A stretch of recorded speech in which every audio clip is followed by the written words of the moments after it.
പിണറായി വിജയൻ നിരന്തരമായി ചെയ്തുകൊണ്ടിരുന്ന കർമ്മങ്ങളുടെ ഫലമാണ് അദ്ദേഹം അനുഭവിക്കുന്നത് എന്നാണോ താങ്കൾ പറയുന്നത്? പിണറായി വിജയൻ അടക്കം എല്ലാ നേതാക്കന്മാർക്കും ആപ്ലിക്കബിൾ ആണെന്നാണ് ഞാൻ പറഞ്ഞത്. ഈ ശശിയെ ടാർഗറ്റ് ചെയ്യുന്നു എന്നുണ്ടെങ്കിൽ അത് കൃത്യമായി കൊള്ളുന്നത് പിണറായി വിജയനിൽ തന്നെയാണ്. പി അൻവർ നായകനും പ്രതിനായകനുമല്ല, ഒരു ഹാസ്യ കഥാപാത്രമാണ്. അൻവറിന് പിന്നിൽ ശക്തനായ ആരോപണം. ഗോവിന്ദൻ മാസ്റ്ററിലേക്ക് എല്ലാ ആരോപണശരങ്ങളും അല്ലെങ്കിൽ വിരലുകൾ പലതും ചൂണ്ടുന്നത് അദ്ദേഹത്തിലേക്കാണ്. പാർട്ടി സമ്മേളനത്തിൻ്റെ പശ്ചാത്തലത്തിലാണ് അൻവർ ഈ വെളിപ്പെടുത്തുന്നത്. ഭരണാധികാരിക്ക് കോടീശ്വരനാകാനും കോടീശ്വരന് ഭരണാധികാരിയാകാനുള്ള കിട്ടുന്ന ഇടവേള ഒരു പാർട്ടി സമ്മേളനം അല്ല. ഇപ്പോഴത്തെ ഈ വരാൻ പോകുന്ന സംസ്ഥാന സമ്മേളനം നമ്മുടെ ചന്ദ്രയാൻ്റെ സോഫ്റ്റ് ലാൻഡിങ് പോലെ ആയിരിക്കും. ഒരുപാട് അസംതൃപ്തരുടെ ഒരു ഒരു ഒരു കൂട്ടായ്മ മാർക്സിസ്റ്റ് പാർട്ടിയിലുണ്ട്. നമ്മുടെ പ്രതിപക്ഷ നേതാവ് എത്ര ലാഘവത്തോടെ വളരെ പ്രധാനപ്പെട്ട വിഷയങ്ങളിൽ നിന്ന് ശ്രദ്ധ തിരിച്ചുവിടുന്നു, അതാണ് ഞാൻ പറഞ്ഞത്.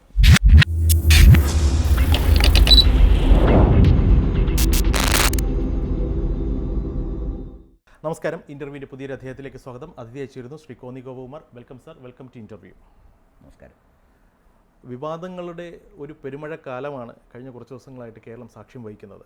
അതിൽ CPM-മായി ബന്ധപ്പെട്ട വിവാദങ്ങൾ എടുക്കുമ്പോൾ നായകനാണോ പ്രതിനായകനാണോ എന്നറിയില്ല. PV Anwar MLA, Nilambur MLA ഒരു ഭാഗത്ത് നിൽക്കുന്നു, മറുഭാഗത്ത് നമ്മുടെ സാക്ഷാൽ മുഖ്യമന്ത്രി ശ്രീ പിണറായി വിജയൻ നിൽക്കുന്നു. ഇപ്പോഴത്തെ വിവാദങ്ങളെ താങ്കൾ എങ്ങനെ കാണുന്നു? PV അൻവർ നായകനും പ്രതിനായകനുമല്ല, മറിച്ചൊരു ഒരു ഒരു ഒരു എന്താ ഒരു ഹാസ്യ കഥാപാത്രമാണ്.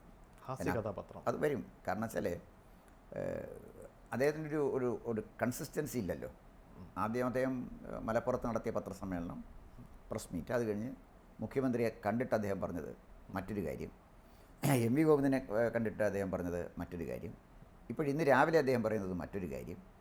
ഇങ്ങനെയാണ് അതൊരു കൺസിസ്റ്റൻസി ഇല്ലാതാണ് PV അൻവറിൻ്റെ നിലപാടുകൾ മാറിക്കൊണ്ടിരിക്കുന്നത്. അതുകൊണ്ട് അൻവർ ഈ ഒരു രാഷ്ട്രീയ നാടകത്തിലെ വില്ലനോ അല്ലെങ്കിൽ നായകനോ പ്രതിനായകനോ ആകാനുള്ള സാധ്യതയില്ല. ശ്രീ പിണറായി വിജയനിലേക്ക് വന്നാൽ അദ്ദേഹത്തെ എങ്ങനെ കാണുന്നു? പിണറായി വിജയന് മാത്രമല്ല, എല്ലാവർക്കും ആപ്ലിക്കബിളായ ഒരു കാര്യമുണ്ട്. രാമായണത്തിലെ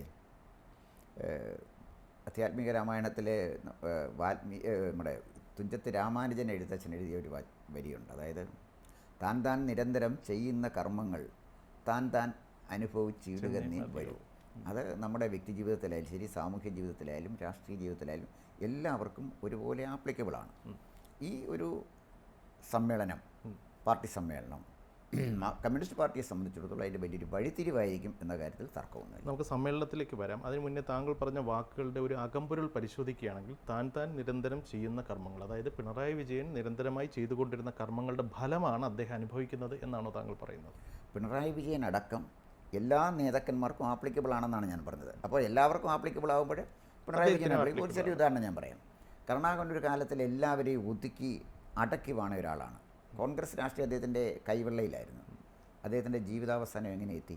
അദ്ദേഹം എല്ലാവരും ഒറ്റപ്പെട്ട് ഒന്നും ആകാതെ അദ്ദേഹത്തിനെ കാണാൻ പോലും ആളുകൾ എത്താത്ത വിധത്തിൽ ഒറ്റപ്പെട്ടു പോയി. അപ്പം കരുണാകരൻ അങ്ങനെ ഒരു സ്ഥിതി വരുമെന്നൊരിക്കലും അദ്ദേഹം വിചാരിച്ചിരുന്നില്ലല്ലോ. അപ്പം നാളത്തെ രാഷ്ട്രീയത്തിൽ, നാളത്തെ കാലത്ത് ആർക്കെന്താണ് സംഭവിക്കുന്നത് എന്ന് നമുക്ക് പറയാൻ കഴിയില്ല. ഏകദേശം ഇതൊക്കെ തന്നെയായിരുന്നു EMSൻ്റെ അന്ത്യകാലം. EMSൻ്റെ അന്ത്യകാലവും അദ്ദേഹം ഏതാണ്ട് ഒറ്റപ്പെട്ട ഒരു സ്ഥിതിയിലായിരുന്നു. അദ്ദേഹത്തിൻ്റെ രാഷ്ട്രീയ വനവാസമായിരുന്നു. അദ്ദേഹത്തിൻ്റെ പുസ്തകത്തിൻ്റെ റോയൽറ്റിക്ക് വേണ്ടി മക്കൾക്കൊക്കെ തമ്മിൽ അഭിപ്രായ വ്യത്യാസം ഉണ്ടായിരുന്നു. EMS മരിക്കുമ്പോൾ 6 അടി സ്ഥലം പോലും അദ്ദേഹത്തിന് സ്വന്തമായി ഇല്ലായിരുന്നല്ലോ.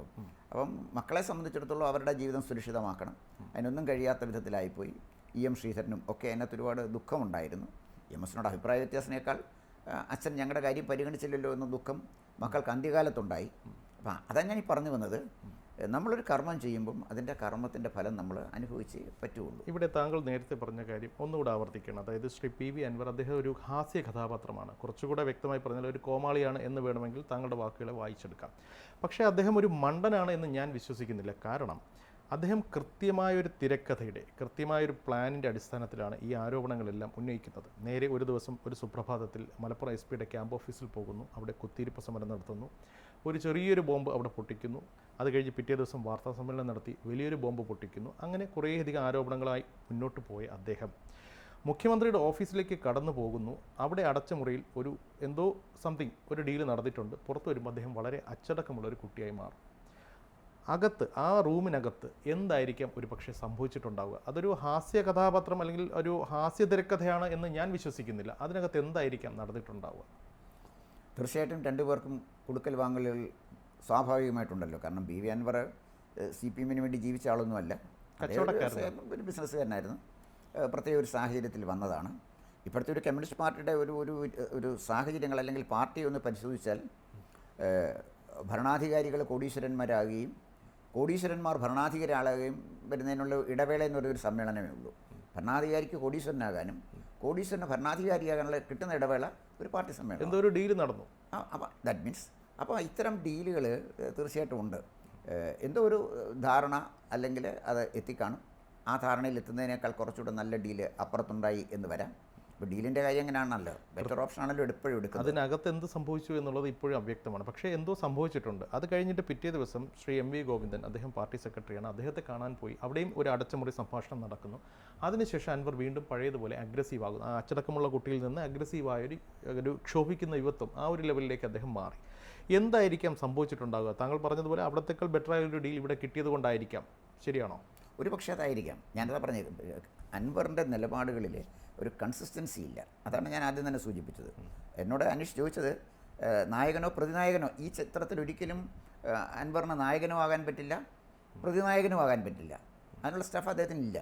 അദ്ദേഹം ഒരു ചില കാര്യങ്ങൾ വെളിപ്പെടുത്തിയതിനപ്പുറത്തോട്ട് ഒന്നുമില്ല. പക്ഷേ ശ്രീ പിണറായി വിജയനെ പോലെ ഒരു നേതാവിനെതിരെ ശക്തിയുക്തം, അദ്ദേഹത്തിൻ്റെ പേരെടുത്ത് പറയുന്നില്ല എന്നുള്ളതേ ഉള്ളൂ, P ശശിയെ ടാർഗറ്റ് ചെയ്യുന്നു എന്നുണ്ടെങ്കിൽ അത് കൃത്യമായി കൊള്ളുന്നത് പിണറായി വിജയനിൽ തന്നെയാണ്. അപ്പോൾ അദ്ദേഹത്തെ പോലൊരു നേതാവിനെതിരെ അതിശക്തമായ നിശിതമായ വിമർശനം ഉന്നയിക്കണമെങ്കിൽ അതിന് അത്യാവശ്യം ധൈര്യം വേണ്ടതല്ലേ? അതൊരു തീരെ ഒരു കോമാളിക്ക് സാധിക്കുന്ന ഒരു കാര്യമാണോ? ഞാൻ അൻവർ തീർച്ചയായും ഒരു കോമാളി എന്നല്ല ഞാൻ പറഞ്ഞത്, ഒരു ഹാസ്യ കഥാപാത്രമാണ്. കോമാളി ഹാസ്യ കഥാപാത്രം ഒരുപാട് വ്യത്യാസമുണ്ട്. അദ്ദേഹത്തിൻ്റെ ഞാൻ ആ കൺസിസ്റ്റൻസി ഇല്ലാത്തത് കൊണ്ടാണ് ഒരു ഹാസ്യ കഥാപാത്രമാണെന്ന് പറഞ്ഞത്. ഒരിക്കലും അൻവർ കോമാളിയല്ല. അൻവറിനെ കുറച്ച് കണ്ടിട്ട് കാര്യമില്ല. ഇപ്പം തന്നെ അവസാനം അൻവർ പറഞ്ഞത് പിണറായി വിജയൻ വീട്ടിൽ നിന്ന് വന്ന മുഖ്യമന്ത്രി ആയില്ല എന്ന മട്ടിലൊരു അദ്ദേഹത്തെ ഈ പാർട്ടിയാണ് മുഖ്യമന്ത്രിയാക്കിയത് എന്നൊരു സ്റ്റേറ്റ്മെൻറ്റിലേക്ക് അൻവർ മാറി. അപ്പോൾ അൻവറിൻ്റെ സ്റ്റേറ്റ്മെൻറ്റുകൾ വരികൾക്കിടയിലൂടെ വായിച്ചാൽ ഒരുപാട് ഗഹനമായി പഠിക്കേണ്ട പല കാര്യങ്ങളും അൻവറിൻ്റെ സ്റ്റേറ്റ്മെൻറ്റിലും നിലപാടിലുമുണ്ട്. അദ്ദേഹത്തിന് പിന്നിൽ ആരോ ഉണ്ട്. അത് കുറേ കരക്കമ്പികൾ അതുമായി ബന്ധപ്പെട്ട് പ്രചരിക്കുന്നുണ്ട്. താങ്കൾക്ക് എന്ത് തോന്നുന്നു? ആരായിരിക്കാം അൻവറിൻ്റെ പിന്നിൽ? അൻവറിൻ്റെ പിന്നിൽ ആരോ ഉണ്ടെന്ന് പറഞ്ഞിട്ട് കാര്യമില്ല. അൻവറിൻ്റെ പിന്നിൽ ശക്തനായ ആരോ ഉണ്ട്. അപ്പം ആർക്കാണ് ഇതിനകത്ത് താല്പര്യം? അത് നമ്മൾ ഗവേഷണ വിഷയമാക്കേണ്ട ഒരു കാര്യമാണ്. അതൊരു ഊഹാഭോഗം ഇപ്പം നമുക്ക് പറയാനുള്ള സമയമായില്ല. സമ്മേളനങ്ങൾ തുടങ്ങി കുറച്ച് കഴിയുമ്പോഴത്തേക്ക് അൻവറിൻ്റെ വെളിപ്പെടുത്തലിൻ്റെ ദൂരവ്യാപകമായ ഫലങ്ങൾ അനുഭവിച്ചു തുടങ്ങുമ്പോൾ നമുക്ക് പറയാം, അൻവർ വെളിപ്പെടുത്തിയത് കൊണ്ട് ആരാണോ ഈ വെളിപ്പെടുത്തലുകളിലെ ഗുണഭോക്താവ്, ആർക്കാണോ ഈ വെളിപ്പെടുത്തലുകൾ കൊണ്ട് നഷ്ടമുണ്ടായത്, അത് നമ്മൾ കുറച്ച് കഴിയുമ്പോഴത്തേക്ക് ആ ചിത്രം ഒന്നുകൂടെ ഒന്ന് വ്യക്തമാകണം.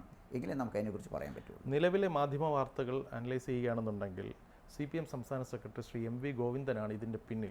അദ്ദേഹത്തിൻ്റെ ഒത്താശയോടുകൂടി അല്ലെങ്കിൽ മൗനാനുവാദത്തോടു കൂടി അല്ലെങ്കിൽ ആശീർവാദത്തോടു കൂടിയാണ് അൻവർ ഒരു പടപ്പുറപ്പാടിന് ഇറങ്ങിപ്പുറപ്പെട്ടത് എന്ന് പറയുന്നു. യോജിക്കുന്നു? അതിനകത്ത് കമ്മ്യൂണിസ്റ്റ് പാർട്ടിയുടെ ചരിത്രം ഒന്ന് പരിശോധിച്ച് നോക്കിയാലേ കമ്മ്യൂണിസ്റ്റ് പാർട്ടി എപ്പോഴും സെക്രട്ടറി സെൻറ്റഡ് പാർട്ടിയാണ്.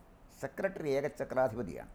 ഉദാഹരണത്തിന് സ്റ്റാലിൻ 1953 മരിക്കുകയാണ്.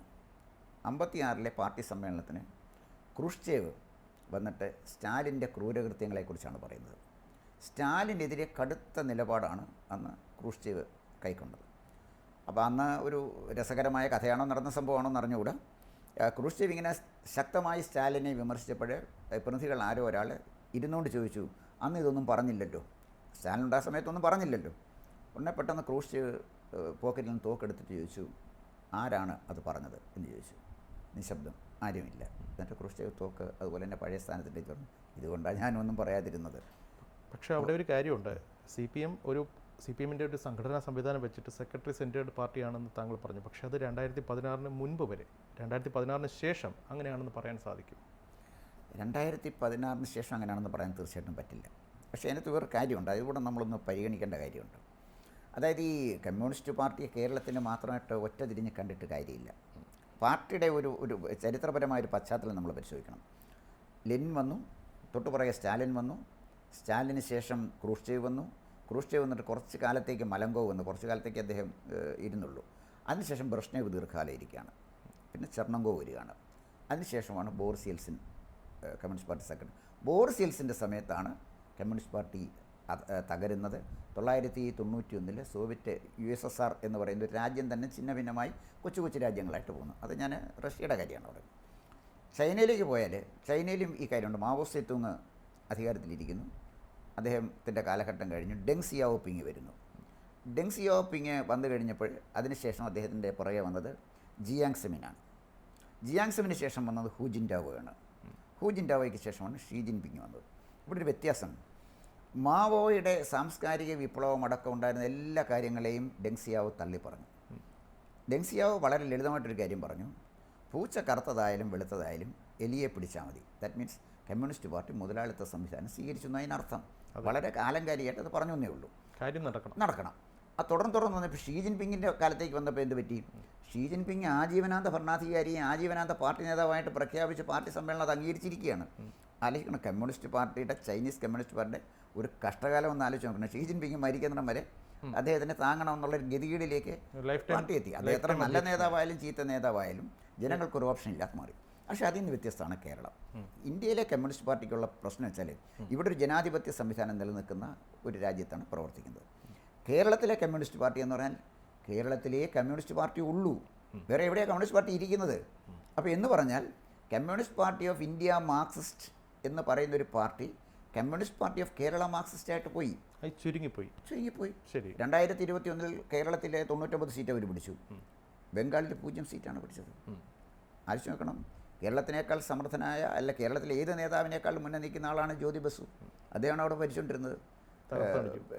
ത്രിപുരയിലോട്ട് പോയാലോ ധ്രുവൻ ചക്രവർത്തി, ദശരഥ ദേവ്, മണിക് സർക്കാർ, ഇവരൊക്കെയാണ് ത്രിപുരയിലുണ്ടായിരുന്നത്. അവിടെയും കമ്മ്യൂണിസ്റ്റ് പാർട്ടി തകർന്നു. ഇപ്പോൾ കേരളത്തിനെ സംബന്ധിച്ചിടത്തോളം ത്രിപുരയിൽ നിന്നും അതുപോലെ തന്നെ ബംഗാളിൽ നിന്നും വ്യത്യസ്തമായൊരു രീതിയിൽ കമ്മ്യൂണിസ്റ്റ് പാർട്ടിക്ക് ഇവിടെ സർവൈവ് ചെയ്യാൻ കഴിയില്ല എന്നുള്ള വാസ്തവമാണ്. അപ്പോൾ അവിടെയാണ് ഈ സമ്മേളനം നടക്കുന്നത്. ഇവിടെയാണ് ഞാനീ പറഞ്ഞത്, ഡെങ് സിയാവോപിങ്ങിനെ പോലെ ഒരു നേതാവായി വരുമോ ഗോവിന്ദൻ മാസ്റ്റർ, അതോ ക്രൂഷ്ചേവിനെ പോലെ ഒരു വിഗ്രഹഭഞ്ജകനായിട്ട് മാറുമോ ഗോവിന്ദൻ മാസ്റ്റർ? അത് നമുക്ക് കാത്തിരുന്നു. ഗോവിന്ദൻ മാസ്റ്ററിലേക്ക് എല്ലാ ആരോപണശരങ്ങളും അല്ലെങ്കിൽ വിരലുകൾ പലതും ചൂണ്ടുന്നത് അദ്ദേഹത്തിലേക്കാണ്. പക്ഷേ അതേസമയം മറുഭാഗത്ത് മറ്റൊരു തിയറി കൂടെ ഉയർന്നു വരുന്നുണ്ട്. അതായത് അദ്ദേഹം മാത്രമല്ല, അദ്ദേഹത്തിന് പിന്നിൽ അൻവറിന് ചില കച്ചവട താല്പര്യങ്ങളുണ്ട്. എവിടെയോ അതിന് ചില തടസ്സങ്ങൾ വന്നു. അതിൽ ഫ്രസ്ട്രേറ്റഡായ അദ്ദേഹം സർക്കാരിനെതിരെ തിരിയാൻ തീരുമാനിക്കുന്നു. പാരലലി CPM-നകത്ത് തന്നെ ശ്രീ പിണറായി വിജയനെതിരായിട്ടുള്ള അതിശക്തമായ ഒരു ചേരി നേരത്തെ എവിടെയൊക്കെയോ ഒറ്റപ്പെട്ടു നിന്ന് ആരൊക്കെയോ ചിലർ ഒരുമിച്ച് കൂടുന്നു. അവർ അൻവറിൻ്റെ പിന്നിൽ ശക്തിയുക്തം നിലകൊള്ളുന്നു. അതാണ് ഇപ്പോഴത്തെ വിവാദങ്ങൾക്ക് പിന്നിൽ എന്നും കേൾക്കുന്നു. താങ്കൾ യോജിക്കുന്നു? അല്ലാതെ കമ്മ്യൂണിസ്റ്റ് പാർട്ടിയുടെ ഈ ഒരു സമ്മേളനത്തിനെയോ അല്ലെങ്കിൽ ഈ അൻവറിൻ്റെ വെളിപ്പെടുത്തൽ നടക്കുന്നത് എപ്പോഴാണ്? പാർട്ടി സമ്മേളനത്തിൻ്റെ പശ്ചാത്തലത്തിലാണ് അൻവർ ഈ വെളിപ്പെടുത്തൽ നടന്നത്. അൻവറിൻ്റെ വെളിപ്പെടുത്തലിൽ ഏറ്റവും അട്ടിതെറ്റിപ്പോയത് MR അജിത് കുമാറാണ്. ഒരു പോലീസ് ഓഫീസർ എന്നുള്ള നിലയിൽ അദ്ദേഹത്തിൻ്റെ ക്രെഡിബിലിറ്റി പരിപൂർണമായി തരിപ്പണമായി കഴിഞ്ഞു. അദ്ദേഹത്തിൻ്റെ സാമ്പത്തിക ഇടപാടുകളെക്കുറിച്ച് കള്ളക്കടത്തുകാരുമായി ബന്ധമുണ്ട്, സ്വർണം കടത്തിയിട്ടുണ്ട്, കൊലപാതകം ചെയ്തിട്ടുണ്ട്. ആരെക്കുറിച്ചാണ് പറയുന്നത്? കേരളത്തിൻ്റെ ക്രമസമാധാന ചുമതലയുള്ള ADGP-യെക്കുറിച്ച്. നിസ്സാര കാര്യമാണോ ഇത്? എത്ര വർഷത്തെ സർവീസുള്ള ഒരാളാണ് അദ്ദേഹം. അതിനെ പ്രതിരോധിക്കാൻ ഒരുപക്ഷെ ഉദ്യോഗസ്ഥൻ എന്നുള്ള നിലയിൽ അദ്ദേഹത്തിന് അതിന് പരിമിതികളുണ്ടായവർ. ചുരുങ്ങിയ പക്ഷം ഗവൺമെൻറ് പെർമിഷൻ വാങ്ങിച്ച് ഒരു മാനനഷ്ട കേസെങ്കിലും അദ്ദേഹത്തിന് കൊടുത്തുകൂടെ? 4, 5, 10 കോടി രൂപ മാനനഷ്ട കേസ് അദ്ദേഹത്തിന് ഫയൽ ചെയ്യാമല്ലോ. ഒരു ഭരണകക്ഷി MLA-ക്കെതിരെ ഒരു ADGP റാങ്കിൽ ഉദ്യോഗസ്ഥനാണെങ്കിൽ പോലും അങ്ങനെ പോകുന്നത് ബുദ്ധിപരമായിരിക്കുമോ? അങ്ങനെയും അദ്ദേഹം ചിന്തിച്ചാൽ തെറ്റ് പറയാൻ സാധിക്കുമോ? അതല്ല പ്രശ്നം. ഇത് MR അജിത് കുമാറിനെ ഒറ്റ തിരിഞ്ഞ് ആക്രമിക്കുകയാണ് PV അൻവർ. സുർജിത് ദാസ്, പത്തനംതിട്ട SP സുർജിത് ദാസിൻ്റെ വെളിപ്പെടുത്തൽ നമ്മൾ കേട്ടതാണ്. ഒരു സാധാരണ സിവിൽ പോലീസ് ഓഫീസർ പോലും ഇത്രയും അധപ്പതിച്ച രീതിയിൽ സംസാരിക്കണം. നമ്മൾ കേട്ടതല്ലേ സംസാരിക്കും. സുജിത് ദാസ് സംസാരിക്കുന്നത് അദ്ദേഹത്തിൻ്റെ നിവർത്തികേടിൻ്റെ ഭാഷയിൽ നിന്നുകൊണ്ട് സംസാരിക്കുന്നു. അയാൾ എന്തോ തെറ്റ് ചെയ്തിട്ടുണ്ടാകാം, ഇല്ലായിരിക്കാം. പക്ഷേ അദ്ദേഹം ഒരു തെറ്റ് ചെയ്തു, ആ തെറ്റിൽ ശിക്ഷിക്കപ്പെടും അല്ലെങ്കിൽ പിടിക്കപ്പെടും എന്ന് അദ്ദേഹത്തിന് പൂർണ്ണ ബോധ്യം വന്ന അടിസ്ഥാനത്തിൽ അദ്ദേഹം ഒരു രക്ഷകൻ്റെ റോളിൽ ഒരു അഭയം പ്രാപിക്കുകയാണ്. അത് അൻവർ എന്ന് പറയുന്ന വ്യക്തി അല്ലെങ്കിൽ സാമാജികൻ അദ്ദേഹത്തിൻ്റെ സ്വാർത്ഥ താല്പര്യത്തിന് വേണ്ടി റെക്കോർഡ് ചെയ്ത് എയർ ചെയ്യുന്നു. ഒരിക്കലും പുറത്തറിയില്ല എന്ന് കരുതി ചെയ്തൊരു കാര്യമാണ്. പക്ഷേ അദ്ദേഹം കാണിച്ചത് എന്തിൻ്റെ പേരിലായാലും ഒരു നെറുകേടായിട്ടാണ് എൻ്റെ വ്യക്തിപരമായ വിലയിരുത്തൽ. അതവിടെ നിൽക്കട്ടെ. പക്ഷേ MR അജിത് കുമാറിനെ ടാർഗറ്റ് ചെയ്തുകൊണ്ട് PV അൻവർ മുന്നോട്ട് പോകുമ്പോൾ അദ്ദേഹം കൃത്യമായി ലക്ഷ്യമിടുന്നത് P ശശി എന്ന നേതാവിൻ്റെ പേര് മാത്രമേ പറയുന്നുള്ളൂ. പക്ഷേ P ശശി എന്ന് പറയുമ്പോൾ it is equal to Pinarayi Vijayan. അല്ലാന്ന് പറയാൻ പറ്റുമോ? അല്ല, അൻവർ സുജിത് ദാസിനെ മുന്നിലെടുത്തതിന് വ്യക്തമായ കാരണമുണ്ട്. അവിടെയാണ് ഞാൻ അൻവറിനെ കാണുന്നത്. അൻവർ ആദ്യം എടുത്തത് സുജിത് ദാസിനെയാണ്. അദ്ദേഹത്തിൻ്റെ ശബ്ദരേഖ അദ്ദേഹം പുറത്തു വിട്ടത് നന്നായോ ചീത്തയോ എന്ന് വെച്ചാൽ എനിക്ക് അനീഷിൽ നിന്ന് വ്യത്യസ്ത അഭിപ്രായമാണുള്ളത്. കാരണം അത് പുറത്ത് വിടാം, മറ്റൊന്നും കൊണ്ടല്ല. ഇന്ത്യൻ പോലീസ് സർവീസിലിരിക്കുന്ന ഒരു ഉദ്യോഗസ്ഥൻ അതിനർഹനല്ല എന്ന് തെളിയിക്കുന്ന ഒരു ശബ്ദരേഖയാണ്. ഈ മനുഷ്യൻ DGP ആയിരുന്നെങ്കിൽ എന്താ അദ്ദേഹം പറയുന്നത്? പടച്ചതമ്പുരാൻ്റെ അനുഗ്രഹവും ദൈവം തമ്പുരാൻ്റെ അനുഗ്രഹവും അൻവറിൻ്റെ അനുഗ്രഹവും ഉണ്ടെങ്കിൽ ദൈവം തമ്പുരാൻ്റെ ആയുസ്സും ആരോഗ്യവും ഉണ്ടെങ്കിൽ ഞാൻ ആ കാൽ കീഴിൽ ഉണ്ടായിരിക്കും. ഞാൻ ചോദിക്കട്ടെ, അൻവറിൻ്റെ കാൽ കീഴിലുള്ള ഒരു DGP ആണോ ഈ സംസ്ഥാനം അർഹിക്കുന്നത്? ഒരിക്കലും. അത്ര ഒരു പോലീസ് ഓഫീസറെ വെളിപ്പെടുത്തണം. പക്ഷേ അത് നിയമ സംവിധാനങ്ങൾക്ക് മുന്നിൽ കൊടുക്കാമായിരുന്നല്ലോ, അല്ലെങ്കിൽ പാർട്ടി സംവിധാനങ്ങൾക്ക് മുന്നിൽ കൊണ്ടുവന്നിട്ട് അതുവഴി പ്രോപ്പർ ചാനൽ പോകാമായിരുന്നല്ലോ എന്നുള്ള ഒരു വ്യക്തിപരമായ അഭിപ്രായം മാത്രമേ ഞാൻ പറയുന്നുള്ളൂ. ഒരാളെ വിശ്വാസഹത്യ എന്ന് പറയുന്ന ഒരു എലമെൻ്റ് ഉണ്ടല്ലോ, ആ ഒരു കാര്യത്തിൽ മാത്രമേ എനിക്കൊരു ഡിസഗ്രിമെൻ്റ് ഉള്ളൂ. പക്ഷേ ഇവിടെ അൻവറിൻ്റെ ആരോപണങ്ങളിലേക്ക് വന്നു കഴിഞ്ഞാൽ അൻവർ കൃത്യമായി ടാർഗറ്റ് ചെയ്യുന്നത് P. ശശി എന്നുള്ള പേരാണ് പറയുന്നതെങ്കിലും അത് കൃത്യമാണ്. ശ്രീ പിണറായി വിജയനെയാണ് അദ്ദേഹം ഉദ്ദേശിക്കുന്നത് എന്നുള്ളത് വ്യക്തമാണ്. എന്താണ് പിണറായി വിജയനെ ടാർഗറ്റ് ചെയ്യാനുള്ള കാരണം എന്നത് ഇപ്പോഴും അവ്യക്തമാണ്. ആരൊക്കെയാണ് അതിൻ്റെ പിന്നിൽ എന്നതും അവ്യക്തമാണ്. ആ സ്ഥിതിക്ക് പിണറായി വിജയൻ എന്നുള്ള പേര് ഇവിടെ മാറ്റിവെച്ചിട്ട് P. ശശിയിലേക്ക് വന്നു കഴിഞ്ഞാൽ കേൾക്കുന്ന ഒരു കാര്യമാണ്. സംസ്ഥാന സമ്മേളനം അല്ലെങ്കിൽ CPM-ൻ്റെ പ്രാദേശിക സമ്മേളനങ്ങൾ തുടങ്ങി, ഇനി അത് ജില്ലാ സമ്മേളനം കഴിഞ്ഞ് സംസ്ഥാന സമ്മേളനവും ദെൻ പാർട്ടി കോൺഗ്രസിലേക്ക് നീങ്ങുകയാണ്. ഇതിന് മുന്നോടിയായി P. ശശി ചില തേരോട്ടങ്ങൾ, അദ്ദേഹം ഇപ്പോൾ സംസ്ഥാന സമിതി അംഗമാണ്, അവിടെ നിന്നുകൊണ്ട് അടുത്ത ലെവലിലോട്ട് പോകുവാനുള്ള സാധ്യതയും ഒരുപക്ഷെ പാർട്ടി സംസ്ഥാന സെക്രട്ടറിയായി തന്നെ അവരോധിക്കപ്പെടുവാനുള്ള സാധ്യതയും തള്ളിക്കളയാനാകില്ല. അദ്ദേഹത്തിൻ്റെ തേരോട്ടം തടയുക എന്നുള്ള ബോധപൂർവമായ ഇൻറ്റൻഷൻ ഇതിൻ്റെ പിന്നിലുണ്ട് എന്ന് പറഞ്ഞാൽ താങ്കൾ യോജിക്കുമോ? അതേ, കമ്മ്യൂണിസ്റ്റ് പാർട്ടി ചരിത്രം അറിഞ്ഞാൽ നമുക്കങ്ങനെ പറയാൻ പറ്റില്ല അനീഷേ. അതിൻ്റെ കാരണം 1998 മലപ്പുറത്ത് പാലക്കാട് സമ്മേളനം നടക്കുമ്പോൾ വെട്ടി നിരത്തി കംപ്ലീറ്റ്. അന്ത സംഭവിച്ചത് പിണറായി വിജയനും VS അച്യുതാനന്ദനും കൂടെയാണ് വെട്ടി നിരത്തിയത്. MM ലോറൻസ്, KN രവീന്ദ്രൻ അതൊക്കെ വളരെ സംശുദ്ധമായ രാഷ്ട്രീയമുള്ള ആളാണ്. MM ലോറൻസ് ഒന്നും ഒരു അഴിമതിക്കാരനല്ല. എത്രയോ ആളുകളെ നിഷ്കരണം വെട്ടി തകർത്തു 1998 അല്ലേ? 2005 വന്നപ്പോൾ എന്ത് സംഭവിച്ചു? അച്യുതാനന്ദൻ തന്നെ വെട്ടി നിരത്തപ്പെട്ടിട്ടില്ലേ? അച്യുതാനന്ദൻ തന്നെ മലപ്പുറം സമ്മേളനത്തിൽ വെട്ടി നിരത്തപ്പെട്ടു. അപ്പം 2015 എന്ത് സംഭവിച്ചു?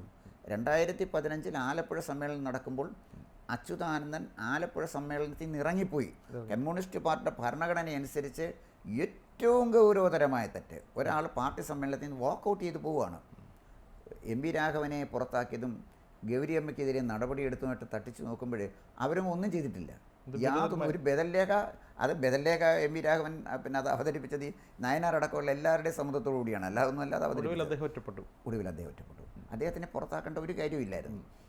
ഗൗരിയമ്മനെ പുറത്താക്കിയെന്ന് ഇന്നും അജ്ഞാതമായ കാരണങ്ങളായിരുന്നു ഗൗരിയമ്മ പുറത്ത്.